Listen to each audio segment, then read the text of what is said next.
You work hard, get paid, and see your bank balance rise. Each deposit feels like a reward for your effort, a sign of progress and security. Feels good, right? But is that money really yours? Most people never question what's happening behind the scenes. Try sending a large sum or withdrawing cash in an emergency. Suddenly you hit limits, fees, and delays. The system that seems so convenient now feels like a maze of obstacles. Banks act as gatekeepers, controlling access to your own funds. They decide when, how, and even if you can use your money. When you deposit money, you're actually lending it to the bank. They profit from it, while you get a tiny interest, if any. Your savings become their resource to invest, lend, and multiply. Meanwhile, you pay fees for everything. Maintenance, overdrafts, transfers. Even the simplest transactions can come with hidden costs. It's like paying rent to use your own money. The more you interact with the system, the more it seems to take from you. The system is designed for their benefit, not yours. Decisions are made in boardrooms, far from the people whose lives are affected. Need to make a big purchase on a weekend? Good luck. Bank hours dictate your financial freedom. Your access is limited by their schedule, not your needs. Inflation quietly erodes your savings, thanks to decisions made by people you'll never meet. The value of your hard-earned money slips away, almost unnoticed. The rules can change at any time, and you have no say. Overnight, new policies can reshape your financial reality. The illusion of ownership shatters when you realize how little control you have. The sense of security fades, replaced by frustration and doubt. Your money is trapped in a system built for someone else's profit. The walls are invisible, but they're always there. This frustration is universal, and it's what sparked a revolution. Around the world, people began to demand something better. People wanted a way to truly own and control their money. They imagined a system where access wasn't restricted, and value wasn't quietly drained away. The old system is slow, expensive, and keeps power in the hands of a few. It's a relic of the past, struggling to keep up with modern needs. But what if there was another way? What if you could break free from these invisible chains? That's where the story of digital money begins, a new chapter in the quest for true financial freedom. In 2009, Satoshi Nakamoto introduced Bitcoin, a new kind of money. It was a radical idea, born out of the chaos of the global financial crisis, when trust in banks and governments was at an all-time low. Bitcoin offered a new vision for money, one that didn't rely on any central authority. The idea was simple, yet revolutionary. Send value directly, peer-to-peer, without banks or governments acting as middlemen. For the first time, people could transact with anyone, anywhere, without asking for permission. Like sending an email, but with money. Instant, borderless, and permissionless. No paperwork, no bureaucracy, just pure digital exchange. Bitcoin runs on blockchain, a public decentralized ledger spread across thousands of computers worldwide. Every transaction is recorded, visible, and verified by the network. No single entity controls it. Power is distributed among the people who use it, not a handful of institutions. To cheat the system, you'd have to hack them all at once, a nearly impossible task. Security comes from the strength of the network itself. With Bitcoin, you control your assets using a private key. No one can freeze or block your account. Your money is truly yours, protected by cryptography.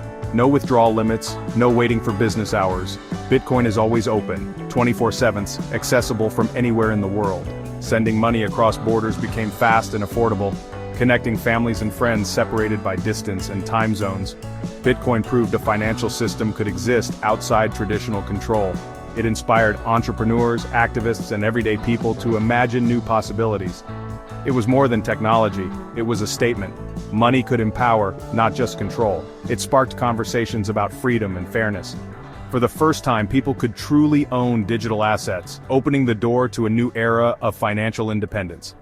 Bitcoin started a movement, challenging centuries of centralized finance and questioning the very nature of money itself.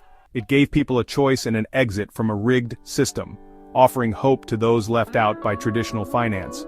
The revolution had begun, and the world was watching as history unfolded in real time. But Bitcoin was just the first step, a spark that ignited a global conversation about decentralization. What else could be decentralized? What other systems could be rebuilt to serve everyone, not just the few? The door was open for something even bigger. Enter Ethereum, the next chapter in the story of digital freedom. Bitcoin showed us decentralized money. Ethereum asked, what if we could decentralize everything? In 2015, Vitalik Buterin launched Ethereum, a platform for building decentralized applications, or dApps.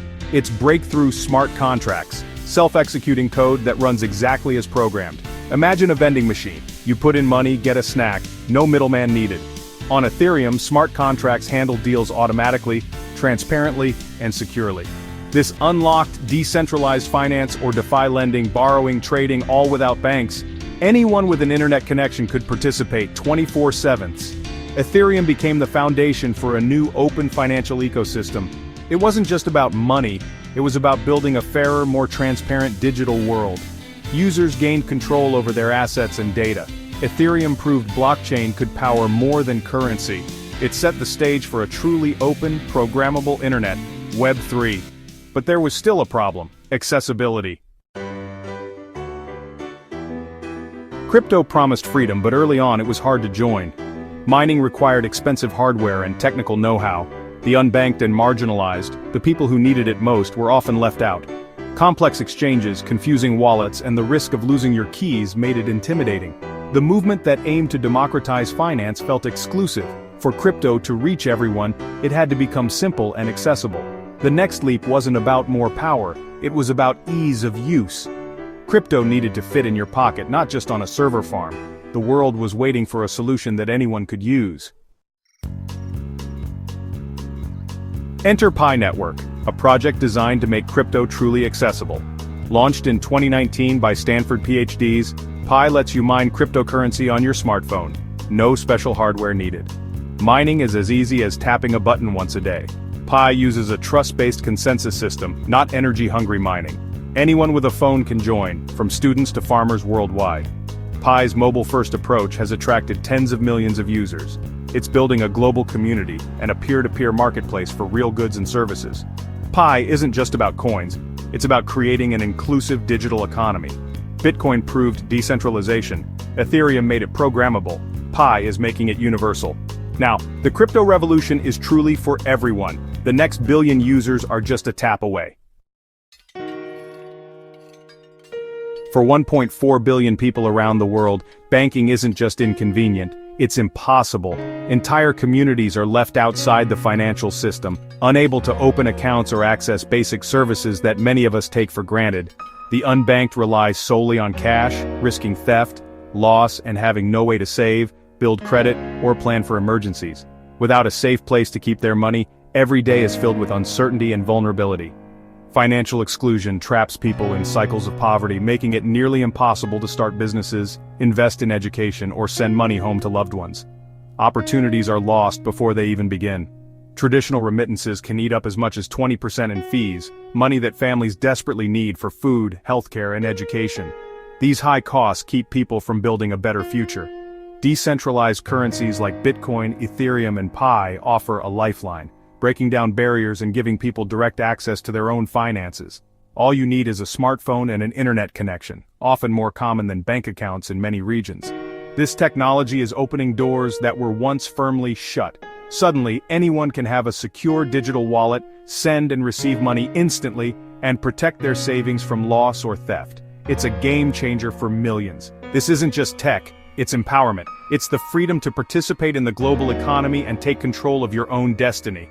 Financial inclusion unlocks human potential and restores dignity, giving people the tools to improve their lives and their communities. When people control their money, they control their future. They can plan, invest, and dream bigger than ever before. Decentralized finance bypasses broken systems, offering opportunity and hope where there was only exclusion and frustration. It's a human rights issue. Access to financial tools is essential for a better life, for equality, and for the chance to thrive. Crypto is giving people that chance, and with it, the hope for a more just and inclusive world. The journey of decentralized currency is about reclaiming control. Bitcoin and Ethereum broke open the system. Pi Network is building the bridge for everyone to cross. The future of finance is being built by a global community, not just institutions. It's a world where your financial life is in your pocket, accessible to all. You don't need to be a tech expert, just curious and willing to learn. Read, explore, and try it for yourself. Talk to others, spread the word. Financial freedom should be a basic human right, not a privilege. Decentralized currencies are changing the rules, offering choice and opportunity. The revolution is here, and it's for everyone. Will you be a part of it? The power is shifting, don't miss your chance, the future of money is in your hands.